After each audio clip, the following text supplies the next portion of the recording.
ہے مجھے کورٹ روم سے نکلنا پڑا کیونکہ میری فلائٹ ہے، مگر مجھے امید تھی کہ ذرا جلدی شروع ہوتی، مگر ابھی شروع ہوئی ہے. ہم بہت پر امید ہیں.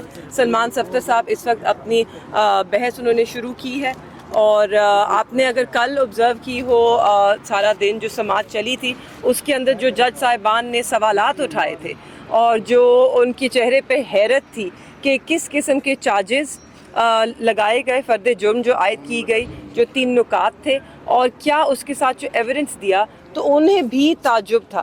جیسے کہ شاہ محمود قریشی کے حوالے سے انہوں نے جب کورٹ روم میں ان کی سٹیٹمنٹ پڑھی تو جج صاحب نے کہا کہ کیا یہ شاعری ہے، کیونکہ مجھے تو سمجھ بھی نہیں آئی کہا کیا گیا ہے اور اس میں ایسا کیا کہہ دیا گیا جس پہ یہ کیس مرتب ہو سکے. خان صاحب کی سٹیٹمنٹ سن کے بھی انہوں نے کہا یہ ایک سیاسی بیان تھا، مگر اس میں ایسا تو کچھ نہیں ہے کہ جس کے اوپر سیکرٹ ایکٹ لگے. تو میں بہت پر امید ہوں کہ انشاءاللہ آپ دیکھیں گے کچھ دنوں میں جیسے یہ سماعت آگے چلے گی یہ کیس دم توڑ جائے گا، کیونکہ ہم آپ کو پہلے دن سے کہہ رہے ہیں، آج آپ لوگوں کو سننے کا موقع مل رہا ہے جو ہم پہلے دن سے کہہ رہے ہیں.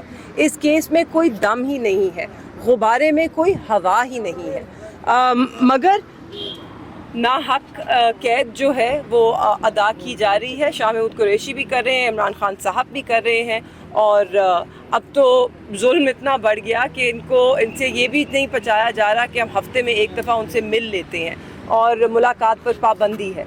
2 ہفتے کی پابندی کہا گیا ہے، مگر ہمیں تو نہیں معلوم، شاید یہ 2 ہفتے سے 3 ہفتے اور کرتے. ان کی مرضی ہے نا، اس وقت ملک میں قانون تو ہے نہیں، لا قانونیت ہے، جس کی لاٹھی اس کی بھینس. تو ہمیں تو صرف عدالتوں سے امید ہے اور دعا بھی کرتے ہیں کہ ہمیں انصاف ملے گا اور دونوں کو رہائی ملے گی. Thank you.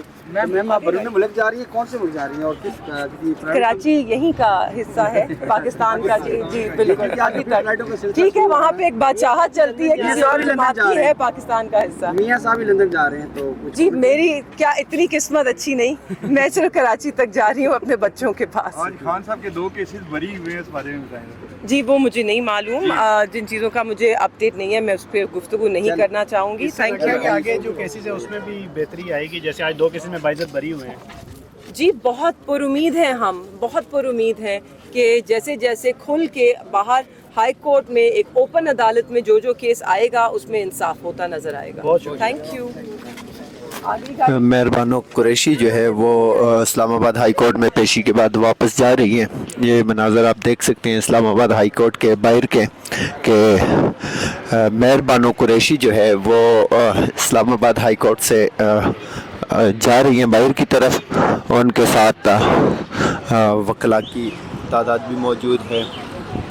یہ دیکھ سکتے ہیں آپ کہ مہربانو قریشی جو ہے وہ اسلام آباد ہائی کورٹ میں پیشی کے بعد اسلام آباد ہائی کورٹ سے باہر آ چکی ہیں. آج اسلام آباد ہائی کورٹ میں 2-3 اہم کیسز کی سماعت تھی، سائفر کے حوالے سے یا پھر اس کے علاوہ ویسے بھی کیسز کی سماعت تھی. یہ مناظر آپ دیکھ سکتے ہیں اسلام آباد ہائی کورٹ سے.